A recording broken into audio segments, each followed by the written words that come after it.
Good morning, good afternoon, good evening, good night, everyone. I hope everyone is having a wonderful day, a wonderful week, and a wonderful start to May. Today, I am here to talk about mental health. Specifically, I'll be focusing on depression. Um, so, the information that I'm going to share, it may be something that resonates with you and either your past or current experience, or it could also resonate with a loved one, a colleague, someone that is really important to you. And I'm hoping that you will keep an open mind with this information and understanding that in this month of mental health, having this information can be very helpful just to help you realign in where it is that God wants you to go, and maybe just take stock a little bit of your mental health and the mental health of others around you. And so, depression is one of those mental health topics that is oftentimes very misunderstood. Um, it's something that many people experience, including faithful behaviors like yourself. It can affect how you think, how you pray, how you feel, how you see yourself, how you behave. Oftentimes, it brings on deep sadness, fatigue, sense of hopelessness, sense of loss that simply won't go away, even with willpower or faith alone or prayer alone. Someone who struggles with depression, they're often told to get over it or that it's all in their head. Um, they may be, their character may be called into question. So it may be seen as a character flaw. They may be seen as someone who's lazy, who's weak. And sometimes people will go so far as to say that someone with depression is having a pity party.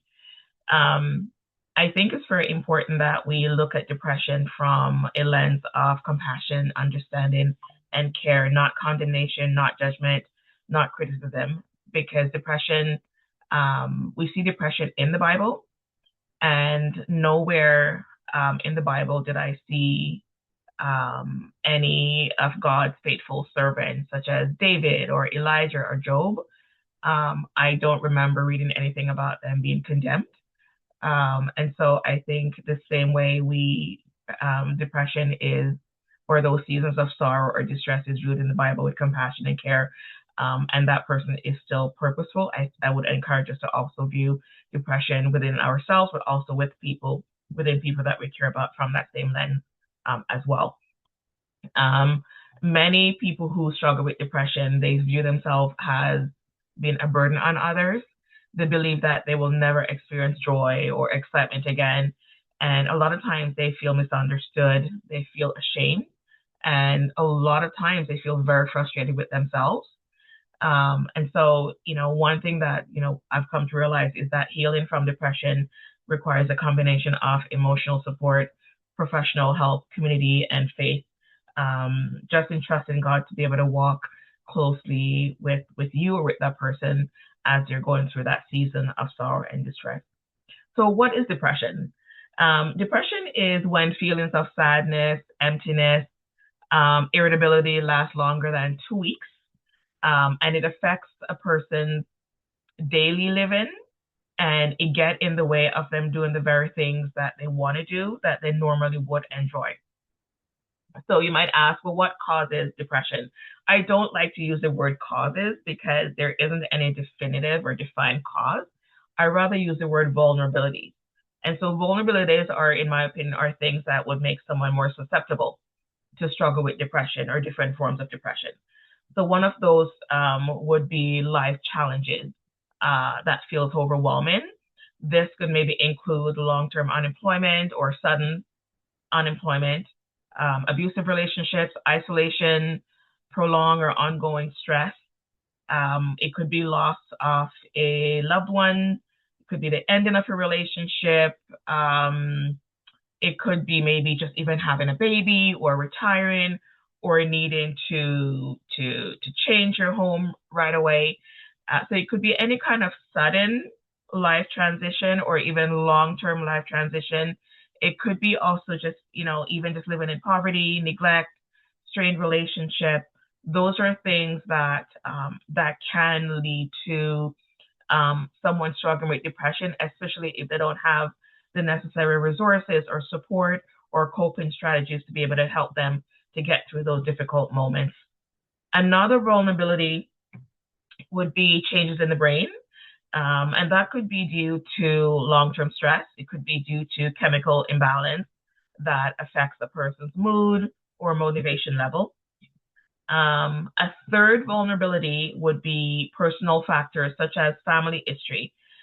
Even though genetics does play a role and does increase a person's risk, 1 plus 1 does not equal 2. So even if depression is in your family or in your bloodline, it doesn't guarantee you that you will get depression. It increases your susceptibility to experiencing depression, but it doesn't guarantee it. And so family history is oftentimes something that is considered. Another part in terms of personal factor would be personality. So someone who tends to have low self-esteem, who worries a lot, someone who's a perfectionist, sensitive to feedback, very highly self-critical or very negative, and they tend to be very pessimistic. These people tend to see the worst in things, very glass empty. And so with depression comes a lot of negative thinking, negative thought. And so if your personality is tend to be more critical or negative, then that increases your susceptibility because it doesn't allow the person the opportunity to celebrate their accomplishments or to be optimistic or see the glass half full. Um, Another factor could be maybe living with a medical condition like chronic pain, chronic condition, and also just drugs or alcohol use could also either lead to depression or could result from depression. And so, in terms of vulnerabilities, we talk about changes in the brain, personal factors such as family history, personality, medical illness, but also just life challenges or life transitions that a person might be experiencing. In terms of symptoms, um, I would say the average person who doesn't live with depression, their mindset, you can find a balance of negative and positive thoughts that help them to feel and experience sadness and joy, successes and failures, compliments, criticism. Um, that will help them just to be able to manage or tolerate any kind of distress. When it comes to recognizing if you do struggle with depression or if someone is struggling with depression, typically what is required is that the symptoms last at least 2 weeks. And so in terms of symptoms that, someone struggling with depression might see in their body, they may experience some or all of these. They may experience headaches, changes in appetite, either they have less appetite or they may overeat. They may constantly feel tired, body aches and pains that are unexplainable. Their immune system might weaken. Either they sleep too much or not sleep enough. And some clients have said that depression feels in their body as if they're surrounded by a thick, black, unrelenting fog or cloud in their head. And so, once again, you could experience some of these or all of these. We tend not to look at these as symptoms as very much black and white. Either you have them or don't. There's very much in a gray zone. And one symptom in one person doesn't necessarily mean depression, and it could mean depression for another person. And so we have to be really careful about we look at symptoms that affect us, especially in our body. It could also very much be related to non-mental health ailments as well. And so those are some of the bodily symptoms. In terms of feelings, depression, tends to make a person feel inadequate. They feel like they're not good enough. They may feel a lot of times that they're a failure. Sadness tends to be extreme. There could be anxiety or anxiousness, guilt, irritability, loneliness, this sense of emptiness, feeling numb, A lot of times, someone with depression might feel unmotivated or become very indecisive. Um, and like everything just feels really hard. Some of the thoughts, what as I mentioned before, could be more pessimistic. So having a very negative outlook. Someone may struggle with self-harm or suicide thoughts. Now, an absence of self-harm and absence of suicide thought doesn't mean the person is not depressed. So we need to be really careful about that. And someone who is struggling with self-harm and suicide doesn't necessarily mean that they have a depressive disorder. And so once again, we have to be really, really careful. In terms of thought or mindset, a person may find it very, very hard to struggle. They're struggling with concentration and focus. They may oftentimes say to themselves, I'm a failure. It's my fault. I'm not good enough. I'm worthless. No one loves me. Life is not worth living. People do better off without me. Um, I will never achieve my dreams. And so that negative mindset really can feed into the depression symptoms increasing. Some behaviors that we might see, behavioral changes, the person might start withdrawing from, activities or socialization. They may be spending less time with friends and family. They may be withdrawing from activities that they used to love and used to enjoy. So they may not be going out at all or very, very little. There may experience a decrease or interest in sex. They may have difficulty finishing or even starting the smallest of tasks, and even keeping up with their daily responsibilities. And so they may also be eating more, sleeping less, using more and more alcohol and drugs. And so those are some of the feelings, thoughts, and behavioral symptoms that we might see with someone who struggles with depression. Now, there are a lot of depressive or depression disorders. Once again, just because you might experience one of these things does not mean that you have a disorder. We all have mental health, and our mental health determines how well we're doing or how poor we might be doing in terms of our well-being. And so you can experience depression symptoms and not have a disorder. Okay. And so I'm going to go through briefly the five, I would say, most common depressive disorders that a person might be diagnosed with. Once again, this is not a chat GPT or Google doctor type diagnosis or a friend diagnosing your self-diagnosis. I would recommend, if you do want a diagnosis, that you consult a psychiatrist, psychologist, or your general practitioner, your physician. And so those people are qualified to give you a diagnosis and to make recommendations. And so please do not try to self-diagnose when I do talk about these. So the first depressive disorder is what we call major depressive disorder, or MDD for short. Someone who's struggling with MDD, they're feeling very sad, empty, hopeless most days, and it tends to make everyday life very, very hard and challenging. Usually, they would feel these symptoms at least 2 weeks. They have little to no energy, no interest in things or people that they love. Getting out of bed feels extremely overwhelming and impossible, and small tasks feel impossible to start or complete. And so those would be a very simplified way of me to explain MDD. The second one would be what we call persistent depressive disorder, or dysthymia. This depression is less intense than the MDD that I just mentioned. However, it's more long lasting. And so a person who's experiencing this might experience low mood most days, but instead of just a few days, it could be for years. Instead of a few weeks, it could be for years.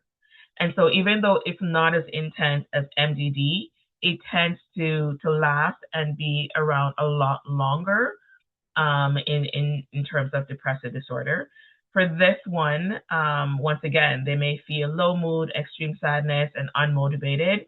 And when you speak to someone with this type of depression, they honestly can't even remember a time when they did not experience depression. And so that's just to show you how long a person might be experiencing depression. The intensity can go up and down once again. And so, but it's just been such a long time in their life.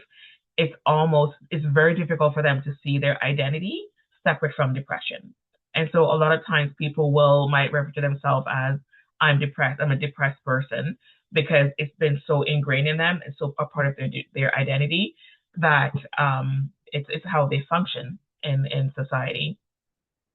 A third one, which is one that's not talked about very much, but it's becoming more and more, I guess, talked about. This is particularly for women. It's one that we call premenstrual dysphoric disorder, or PDD. This is when women experience severe premenstrual mood changes that significantly impact their emotions, their relationships, and daily life. This usually happens about a week before their period start, and they may experience really intense irritation, sadness, anger, hopelessness, and the symptoms usually disappear or they decrease once the female's period starts. And so once again, this one, there's a lot bit more stigma around it, where there is this belief that a lot of women are faking it, a lot of women or making excuses for being irritable and being in a bad mood, but this is an actual disorder that more and more a lot of women are actually being diagnosed with, and some women do require medication because the symptoms are so intense. And so once again, we have to be careful of language and not minimizing someone's experience. The fourth one would be SAD, so seasonal affective disorder. I think this is one in Canada where, oftentimes we hear people talk about a lot. This is a depression that comes and goes with the seasons. Most often it starts in the fall or winter when there's less sunlight or daylight. And so the person may feel more exhaustion, they may withdraw, they may feel sad during those long winter months. But they tend to feel a lot better once spring comes around. And so SAD is definitely something I would say a lot of Canadians or people who live in the colder climates for long periods of the year might experience. And in fact, in terms of mental health in our services, I would say during the winter seasons and fall seasons, our services tends to be more a higher demand for mental health services during those seasons. And the fifth one that I want to talk about is postpartum depression. And so this is ongoing sadness or emptiness after childbirth that lasts longer or feels more intense than the typical baby blues. And so this, once again, this could also very much be misdiagnosed for a lot of women are struggling with postpartum depression, and it's very minimized down to baby blues. And so without the proper support, it could really actually get worse. And so this is where the mom may feel disconnected, guilty, inadequate, numb, and really not feel like herself for several months. And so those are 5, I would say, of the most commonly diagnosed depressive disorders. Now, you may ask, what do I do? What do I do? So there are different options. Of course, we know that there's therapy. You can, with or without a diagnosis, the first thing is that you can seek support. Sometimes when you're struggling with depression, your family really try to support, your loved one really try to support you to pull you out of that depressive state. And so there can be a lot of feelings of guilt or shame. It can reinforces the person who's depressed belief that they're a burden on loved ones. It could increase a lot of impatience by loved ones. And so even though there's space for loved ones or people who care about you to be able to support you through this journey, which I highly encourage, sometimes getting a professional involved is one of the best options that you can have. Now, that could mean you can either see a therapist, excuse me, you can either see a therapist for psychotherapy or counseling, or some people feel that with certain lifestyle changes and medication, they're also be able to manage their depression symptoms. For other people, it's a combination of both. They can either do we call that pharmacological therapy, so it's medication and psychotherapy. And so professional depending on where your depressive symptoms are, the intensity or frequency, or how long you've been struggling, more professional, formal support may be what you need. So that would be my first suggestion is, is that something that you need? Maybe you need to talk to your family doctor or visit a walk-in clinic to see if that is something that could be recommended. And there are various services that could be done privately. There are community-based programs. There are also crisis lines that you can access. There are free services that you can access in the community, and some are paid. And so professional support is one of those options that's available to you if that's something that's of interest to you. A second way of managing depression is what I call check yourself. Now, that's twofold.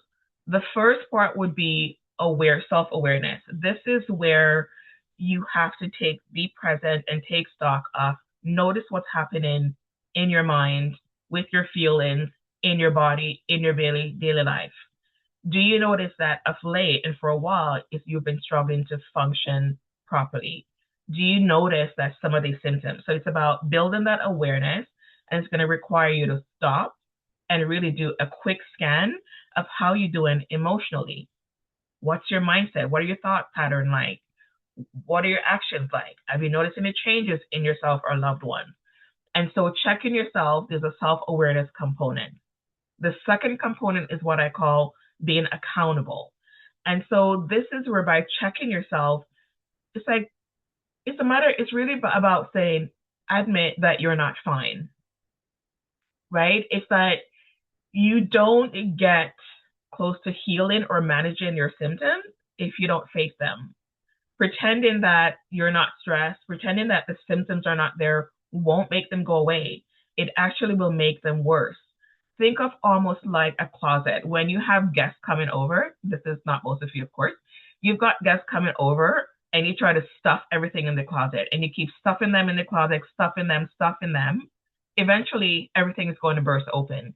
It's very much like your symptoms. If you keep denying them or ignoring them, eventually life will force you to notice them. And by that point, your symptoms may be so severe that it may develop into a disorder. And so when I say check yourself and be accountable, it's really be honest and admit that you're not okay. Because if you're not careful, depression will make you start believing and convincing you that you're fine, that you can live with the depression, and that you're actually okay. I want you to consider Psalm 34:18 that said, "The Lord is close to the brokenhearted. He rescues those whose spirits are crushed." Pretending to be fine and denying the existence of the depression doesn't invite God into your situation. He will not force his way into your situation. And sometimes, even though praying is fine, it still requires action on your part and your participation, sometimes more than praying. And so there's nothing wrong with praying while you're checking yourself, but it requires you to be an active participant in your life. And so your honesty really opens the door to receive God's comfort and guidance on how to deal with your depression. Because the way that you deal with your depression may require a different step than someone else's plan in terms of that. And so my second thing would be check yourself. The third one would be what I call opposite action. So sometimes, I would say that as Christians, right, we're called to take action before we feel ready. And so opposite action is a practical skill that helps people to move forward even when they don't feel like it or see the benefit of it. So when someone is feeling depressed, the urge is oftentimes to withdraw, stay in bed, avoid people, stop your activities, things that matter to you. So opposite action means you're intentionally doing the opposite of what the depression is telling you to do, especially when those urges are keeping you stuck, keeping you in negativity. This is not forced positivity. It's about taking small, realistic, manageable steps And so if depression says, stay isolated, don't talk to anyone, the opposite action would be reach out to someone safe, attend a fellowship, go walk in the park, go walk your dog, call a friend. If depression says stay in bed all day, get up, take a shower, sit in another room. So it's about taking those small intentional opposite action from what depression is trying to make you do. I think the scripture, what is it? 2 Corinthians 5:7 that says, we walk by faith, not by sight. A lot of time with depression, we wait to feel better before we actually take steps. This is going to be one of those steps where opposite action is going to require you to step out in faith. You're not going to be able to see the changes, but it's to step out in faith, take that one small step forward, trusting that God is present with you in the process, even when you don't feel better, even when you don't see those changes. And so that would be one of the steps that I would encourage you to take. Another step that I would encourage you to take would be to take care of your body. This means looking after your mind, your body, your soul. This can really help to improve your mental health and your well-being, whether it's about trying to eat healthier. We all can do that. I know I certainly can. Watch our energy levels.